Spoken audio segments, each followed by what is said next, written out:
first kiss ko! Oh, paano na to?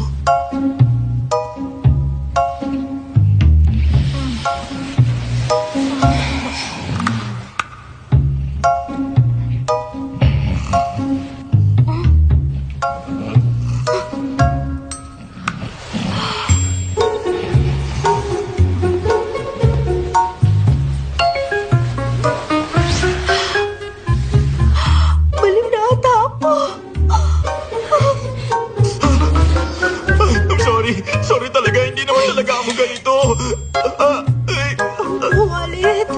Wala ako masyadong maalala pero lulod ako. Sorry talaga. Sana mapatawad mo ako. Patawarin mo ako. Sandali.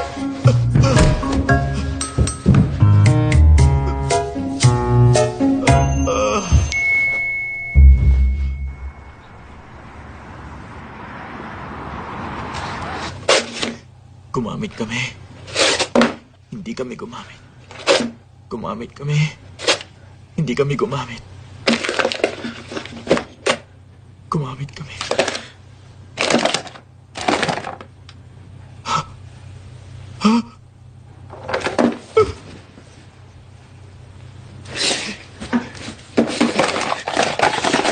Di kami gumamit. Di kami gumamit. Di kami gumamit. Di kami gumamit. Di kami gumamit.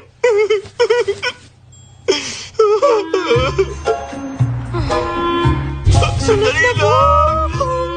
Sandali!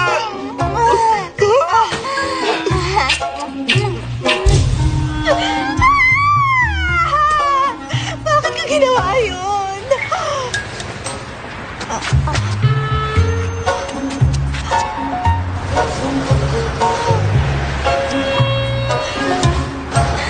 Mag-taxi na lang siguro ako.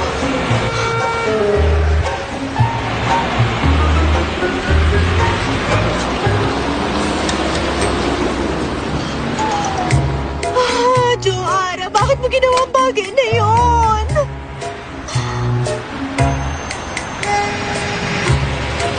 Wala siya sa bus na yan. Sure ako.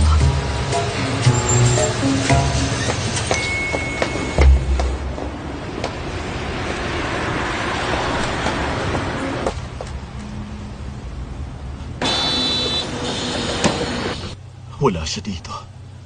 Mabuti naman.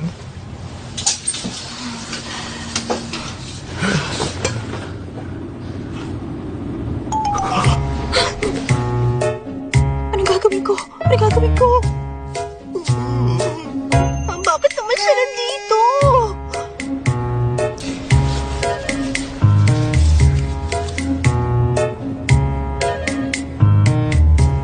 Magiging matapang na ako.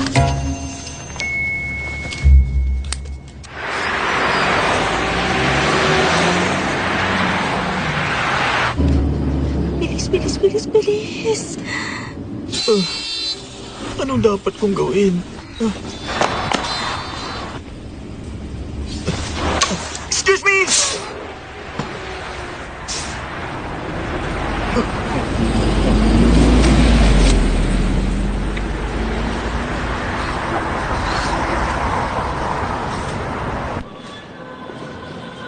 Uy, Kim Chansu! Inutusan ako ni Park na i-deliver ang susi ng kotse niya mamayang lunch. Kung ikaw pupunta, ililibre kita ng kape. Okay. Salamat. Junid, yung kaibigan ko pala, nagkataong kailangan niya ng advice mo. Oh? Tungkol saan? Yung pabango, paano kung kasinungalingan pala yung simula ng isang relasyon? Anong gagawin mo? Huh? Kapag nalaman nung partner niya na puro kasinungalingan lang ang nangyayari sa kanila, ano sa tingin mong dapat niyang gawin? Mapapatawad kaya siya ng partner niya? Yung relasyon nila, nabuo lang yun sa pawang kasinungalingan. Eh, bakit ba muna siya nagsinungaling? Gusto lang niya na magkaroon ng kahit isang magical moment. Alam mo kasi, importante ang mga simula. Pero, unless isa yung krimen, pwede siyang humingi ng tawad doon sa karelasyon niya. Diba? Pero hindi naman kasi yung simpleng kasinungalingan lang eh. Yung kasinungalingan lang ba ang kinakabahala ng kaibigan mo? Hindi kasi siya sigurado kung gusto ba talaga siya nung karelasyon niya. Kung ganun, duwag yung kaibigan mo.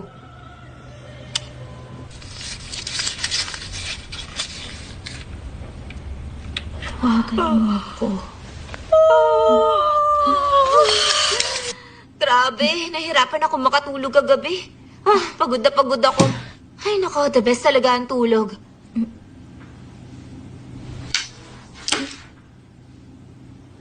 Parang ang weird mo ngayon, ah. Hindi Akala mo lang yun. Kilala kita, alam ko may tinatago ka sa akin ngayon. Bakit?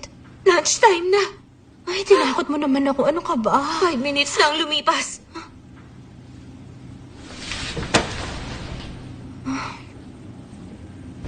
Ay!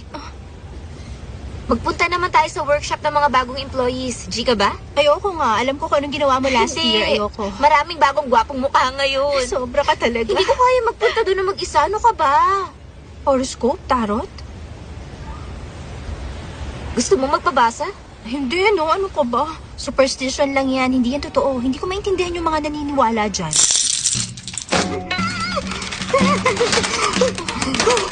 Nakikita ko! Manloloko naman siya. Uy, miss!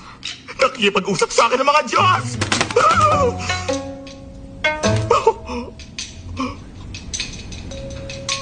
Ang gwapo ng lalaking yun.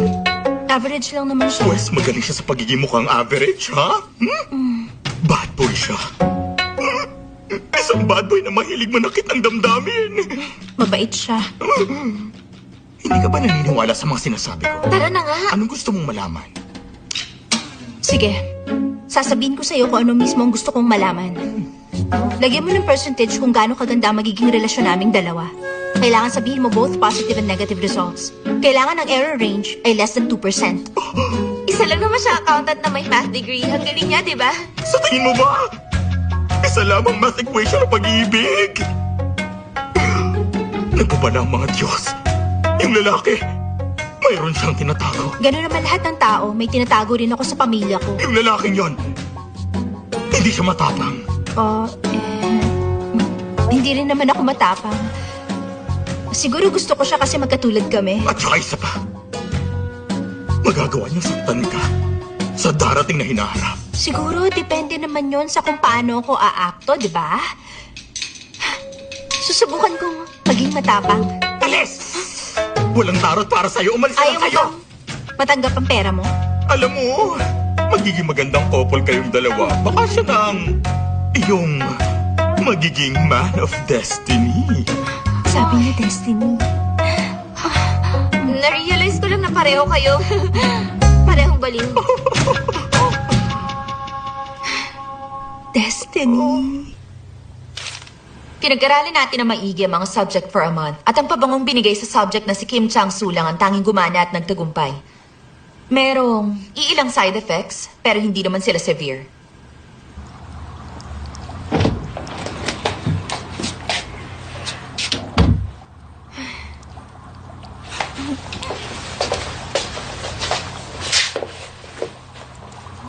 Guys, sa tingin nyo, mabait naman siya na tao, di ba? Naiiba siya sa karamihan ng mga lalaki. Nakikinig ba kayo? Uy, sagutin nyo naman ako.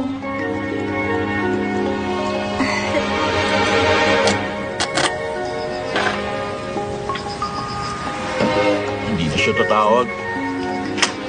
Posible yun.